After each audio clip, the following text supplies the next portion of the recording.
enfin, on a une motoneige avec un moteur 4 temps chez Polaris. Oui, ça fait un petit peu de temps qu'il est sorti, mais c'est la première fois, moi, que j'en vois un et que j'en touche un de mes mains.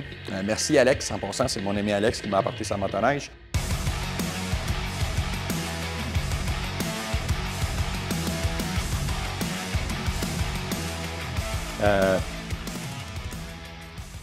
C'est quoi le moteur? On va tout de suite parler de ça parce que c'est quelque chose, parce que ce modèle-là, il existe déjà avec le moteur 650 Patriot. C'est pas un secret.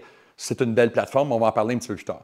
Mais le moteur, c'est pas compliqué. C'est un moteur qui est dérivé des fameux RZR, véhicules hors route, les side-by-side RZR de Polaris. Ce side-by-side, probablement le Polaris 1000S, RZR 1000S, qui est venu de ça. C'est son origine. Par contre, quelques modifications qui ont été faites sur le moteur. Donc, le moteur est maintenant rendu dry sump. Qu'est-ce que ça veut dire dry sump? C'est qu'on a enlevé la panne à l'huile ou le réservoir d'huile à la base avec le système pour aspirer l'huile, pour l'envoyer dans le moteur. Et maintenant, ici, dans le côté, on va vous montrer à l'écran, il y a un gros réservoir. Donc, ils ont fait ça pour pouvoir mettre le moteur le plus compact possible, et spécialement en hauteur, pour pouvoir le descendre en bas. Là, on parle d'un moteur qui a à peu près 90 chevaux, qui est extrêmement silencieux. C'est le son d'un RZR. Si vous connaissez les RZR chez Polaris, vous allez reconnaître le son de la machine tout de suite, ça c'est sûr et certain. L'accélérateur, dans le fond, qui fonctionne au pouce, est aussi électronique et on peut le setter à 3 niveaux différents. Il y a un modèle écono, normal et sport.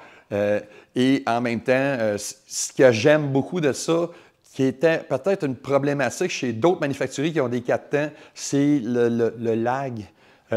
C'est instantané, vraiment. Ça, ils ont vraiment bien fait ça. On voit que Polaris ont quand même attendu trop longtemps, à mon avis, mais ils ont quand même attendu avant de nous livrer une motoneige de ce genre de cylindrée-là. Parce que l'avantage de ça en même temps, c'est qu'on a beaucoup de couples. Oui, parce que là je vois Régent, Raymond, Roger en train de capoter, en train de dire « Ouais, c'est pas assez fort, 90 chevaux! » C'est parce que 90 chevaux en 4 temps, c'est pas 90 chevaux en 2 temps.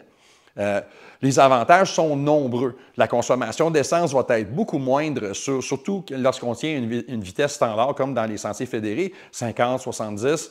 Ça va consommer beaucoup moins d'essence. Ça fait beaucoup moins de bruit. Donc, pour l'environnement des sentiers fédérés, parce qu'on perd des sentiers, malheureusement, à cause du bruit. À toutes les années, on en perd. Donc, on baisse le bruit et aussi, on baisse le niveau de pollution parce qu'un moteur 4 temps, ça pollue quasiment 30-40 % moins qu'un moteur 2 temps. Les moteurs 2 temps, on donne les indices de pollution dans les meilleures conditions. Dans les conditions de tous les jours, ça pollue un 2 temps parce que ça brûle de l'huile. Veut pas, ça pollue. Je ne suis pas un détesteur de 2 temps, mais je suis un amateur de 4 temps pour la simple et unique raison, c'est la durabilité. Ça, c'est un autre point qui est important, la durabilité du moteur. Un 2 temps, quand tu as fait 20-25 000 km, tu vas être dû pour aller jouer dedans et aller dépenser de l'argent. Tandis que 20-22 000 km, 25 000 km pour un moteur comme ça, s'il est entretenu le moindrement, les autres 4 temps des autres marques ont fait leurs preuves, puis le moteur RZR a fait ses preuves aussi, les moteurs ProStar. À 20 000 km, il est encore un adolescent. Là. Donc, durabilité, le temps, moins cher d'entretien, moins d'essence, moins de bruit, moins de nuisances. On se fait remarquer un peu moins. Tout est positif. Puis qu'est-ce qui est le fun dans une plateforme comme le Adventure 137, c'est qu'on a quand même une machine qui a un pont assez long, 137, et on a un seat jack, on a un siège de passager qui est relativement facile à enlever. Fait que si tu veux faire du solo, tu peux l'enlever puis mettre des bagages à la place. Il vient aussi avec une bagagerie ici à l'arrière. Et c'est très confortable parce qu'on a 16,2 pouces, je crois, de débattement de suspension. Donc, puis c'est quand même la plateforme Matrix. La suspension, c'est du TS de Polaris, qui est très bien. Ça ressemble un petit peu à chez Fox, la QS3 qu'on peut retrouver chez d'autres manufacturiers. Eux autres qui ont leur propre système qui est super facile à ajuster. Même chose, TS en arrière, en dessous. On a aussi dans le pont arrière, la chenille, c'est une Ripsa, c'est une 137 par 15. Donc, 137 par 15, et c'est 1 pouce de bloc. On voit que sa vocation, c'est beaucoup plus une machine de sentier. Et si tu regardes ici, bien, tu vois, c'est une machine de sentier, effectivement. On a un gros windshield, un gros pare-brise, et il est déflecteur, et c'est fait expressément pour le confort du passager, pour du pilote, excusez-moi, pour avoir le moins possible de vent dessus, sur nous. Pour faire de la longue distance, puis quand il fait froid, bien, c'est quand même très, très bien de ce côté-là. La plateforme est quand même assez lourde. On parle de 602 livres, je pense que c'est 260 quelques kilos. C'est quand même assez lourd. Mais l'avantage, c'est que tu vas avoir la plateforme Matrix qui est excellente et reconnue pour son excellente tenue de sentier.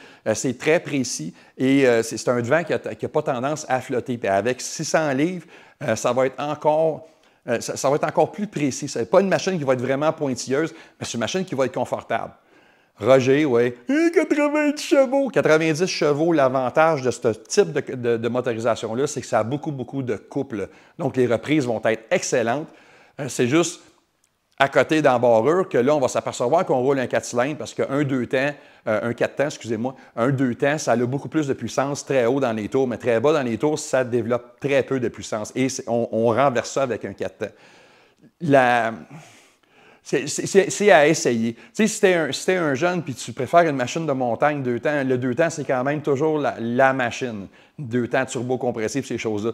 Mais bientôt, ce qu'on va avoir, c'est que, si on regarde ici, on va mettre l'image, il y a énormément de place ici dans la plateforme de Polaris pour ajouter un séchoir à cheveux, un turbo et un intercooler, donc un échangeur d'air, un refroidisseur d'air ambiant. Donc, on va pouvoir avoir des machines qui vont faire dans les 160, 170, 180 chevaux facilement. Peut-être pas nécessairement sur cette plateforme-là, mais sur d'autres plateformes parce que le moteur S4 le ProStar va être de plus en plus disponible dans les plateformes chez Polaris. Donc, là, on parle du Adventure. Puis, honnêtement, pour un gars comme moi, puis en plus, viens voir ici mon ami Jason. En plus d'être une excellente biplace, c'est qu'on a aussi le système Ride Command qui est installé dans celle-là. Le Ride Command, écoutez, c'est vraiment c'est la plateforme. C'est quelque chose de très, très bien. On a plusieurs settings. C'est qu'on peut voir des choses, ce qui se passe avec le moteur. On a plusieurs menus qu'on peut faire. Et en même temps, on a un GPS inclus dedans. Et on peut même connecter ça après notre téléphone pour faire plusieurs choses intéressantes. Regardez-moi ça, le tableau de bord. C'est-tu pas assez beau? Hein? Là, tu vois ta vitesse, tu vois ton essence, tu vois la température du moteur, tu vois même l'élévation parce que tu as ton GPS. L'antenne GPS est intégrée dedans. C'est très bien. Donc, une excellente machine touring.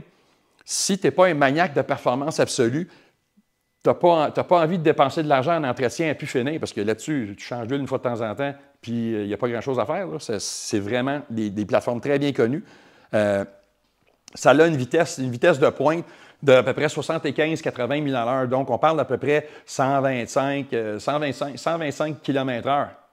Dans un sentier fédéré, c'est 70, donc en as-tu besoin? Juste pour prouver que la plateforme ne s'essouffle pas à basse vitesse. Donc, en masse, 2 personnes, confortable, poignée chauffante, tout ce qu'on a vraiment de besoin. Non, je trouve ça vraiment bien. Puis, moi, je reviens encore sur le moteur ProStar.